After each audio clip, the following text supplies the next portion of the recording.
Muy buenos días. Vamos a dar inicio a esta última jornada de ponencias del cuarto curso de autorización en Derecho Canónico.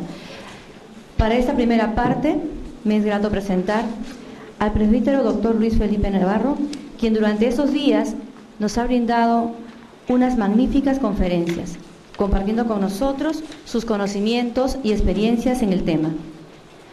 El padre Luis Felipe nos trae el tema La incardinación en los movimientos eclesiales, problemas y perspectivas. Recibimos una vez más al profesor Navarro y le brindamos unos calurosos aplausos.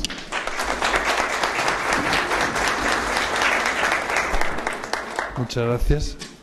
El tema es la incardinación de los clérigos en los clérigos de los movimientos eclesiales. Hace unos años, en una conferencia con un tema muy parecido, comencé diciendo que este tema es uno de los temas más delicados que existen en relación con los movimientos, porque no es solamente una cuestión de naturaleza académica, si pueden tener o no pueden tener incardinación los movimientos. Hay algunos autores que con una gran simplicidad dicen: hay un carisma, surgen sacerdotes con ese carisma en un movimiento, por lo tanto, lo mejor es que incardinen los movimientos.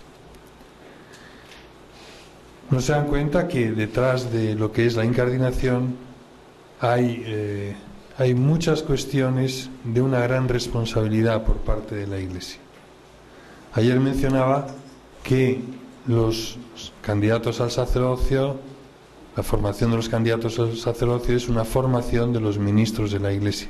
Estamos hablando de ministros de la Iglesia y por lo tanto también la Iglesia quiere preservar, quiere cuidar que realmente los ministros de la Iglesia y el ejercicio del ministerio se lleve a cabo de un modo ordenado. En aquella ocasión concluía que la vía que debía seguirse, teniendo en cuenta la importancia y trascendencia de las cuestiones involucradas alrededor de la incardinación, que la vía que debía seguirse por prudencia era la vía de los acuerdos entre obispos diocesanos y movimientos, pero manteniendo una incardinación en las diócesis. Veamos a ver un poco cómo ha evolucionado. Hay alguna evolución, hay alguna perspectiva nueva y bastante reciente que haré mención de ella al final de la exposición. Entiendo que esta cuestión conviene tratarla teniendo en cuenta de lo que es la realidad. Habrán visto que en distintos momentos de este curso he intentado subrayar el hecho que el derecho canónico hay que hacerlo teniendo en cuenta la realidad y descubriendo los elementos jurídicos que están ya en la realidad.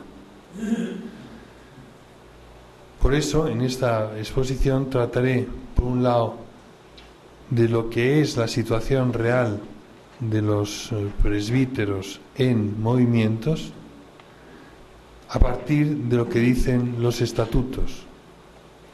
Ya después trataré sobre lo que significa realmente incardinar en la Iglesia, porque es capital entender qué significa incardinar para poder después ver si los movimientos están en condiciones o no de incardinar. Paso, por tanto, a la primera cuestión, la situación actual de los sacerdotes en los movimientos.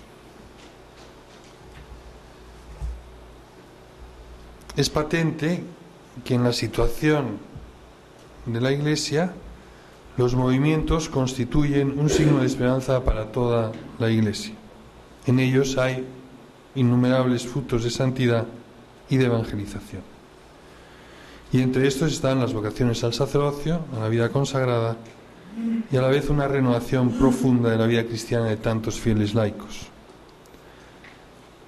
Junto a esto también se encuentra una nueva conciencia de la propia vocación sacerdotal o religiosa, que en ocasiones comporta una conversión en la personal vocación. A partir de esta realidad caben distinguir dos situaciones fundamentales en las que se pueden encontrar los sacerdotes en relación con los movimientos. Una externa y otra interna al movimiento. La primera sería la de aquellos sacerdotes que entran en contacto con el movimiento, participan de su espiritualidad y de sus actividades, pero mantienen intacta la posición jurídica de incardinación en las diócesis o en los institutos religiosos. Parecida a esta es la posición de los clérigos que han descubierto su llamada al sacerdocio gracias a su relación con el movimiento y después entran en el seminario diocesano y posteriormente se ordenan al servicio de las diócesis, aunque mantengan una cierta relación con el movimiento. Una situación distinta a este primer bloque sería la de los sacerdotes que surgen en el movimiento con el deseo de servir con su ministerio a los fieles del movimiento. Por lo tanto, primer punto, los clérigos diocesanos y religiosos asociados al movimiento.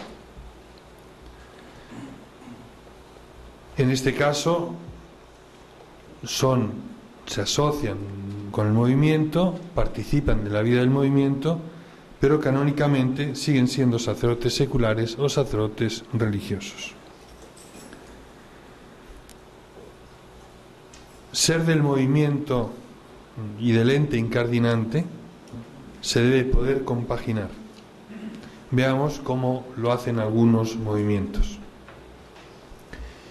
En la obra de María, Movimiento de los Focolares, recurriendo a la distinción entre lo que denominan secciones y ramas, se prevé que algunos sacerdotes queden ligados a la obra de María, pero sin pertenecer al núcleo de la misma.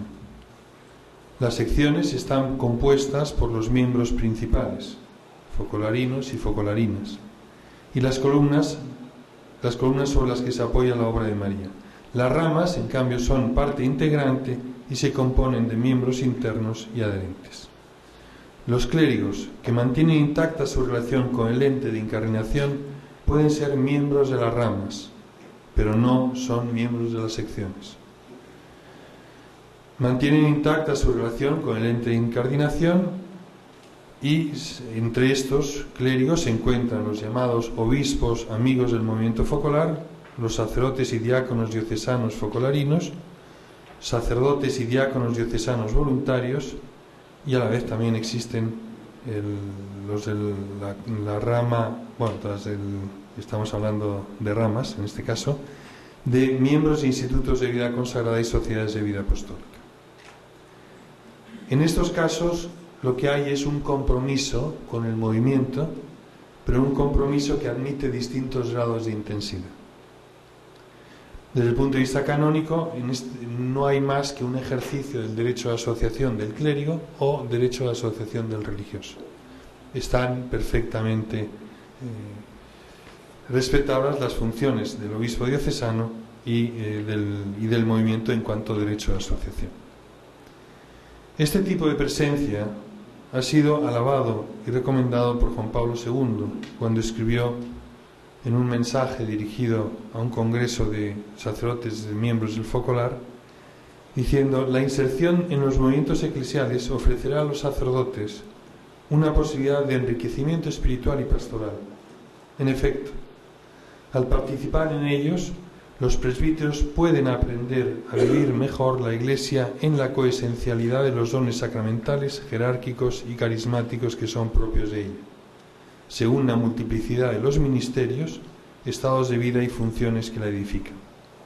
Cautivados y atraídos por el mismo carisma, partícipes en una misma historia e insertados en una misma asociación, sacerdotes y laicos comparten una interesante experiencia de fraternidad entre Cristo y fieles que se edifican recíprocamente sin confundirse jamás.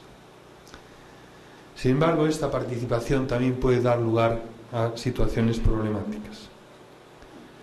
En ciertos casos, el entusiasmo y la atracción que ejerce el carisma y el mismo movimiento pueden producir un alejamiento afectivo y efectivo del clérigo respecto a la diócesis o al instituto religioso, y puede degenerar esto en fuertes crisis personales.